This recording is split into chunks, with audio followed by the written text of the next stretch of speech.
Good morning, dear students. I, Shipra Sharma from CCIS, welcome you all in the social science session. In this video, we'll explore our basic chapter of political science of class 9th, that is, what is democracy and why democracy. We all describe or define our country, India, as the largest democratic country. But have you ever wondered what is democracy and why do we need democracy? According to Abraham Lincoln, democracy is the government of the people, by the people, and for the people. It is also believed that democracy comes from a Greek word demokratia, where demo means people and kratia means rule, which means rule of people. Now we can define democracy as a form of government in which people elect their rulers.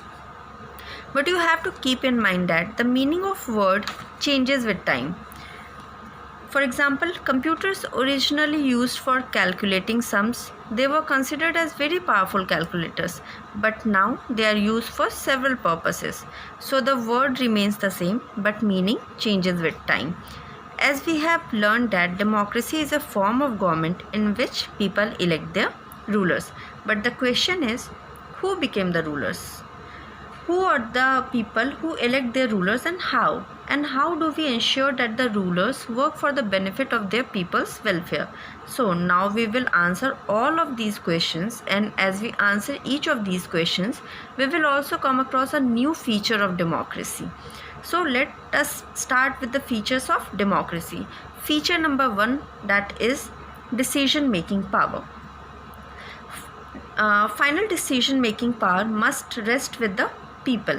That means rulers elected by the people must take all major decisions. Let us take an example of Pakistan under General Pervez Musharraf. In 1999, General Musharraf overthrew the existing democratic government and declared himself as the chief executive of the country. Later he called himself as the President of Pakistan. In the year 2002, he did a referendum that is like a general voting. Referendum is like a general voting where he got people support and his tenure got continued for few more years. However, it is said that the referendum was backed by fraud and malpractices. Election happened in Pakistan. Executive representative also came into power, but the final power to take decision was rested with Musharraf and military.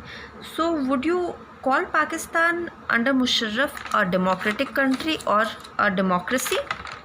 No, because even though elections took place in Pakistan, but the elected representatives did not have the power, because power still rested in Musharraf and military.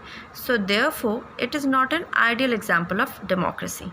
So in this video, we have discussed about what is democracy or definition of democracy and explored one of the features of democracy. Next video gives us more features of democracy. So stay tuned. Thank you.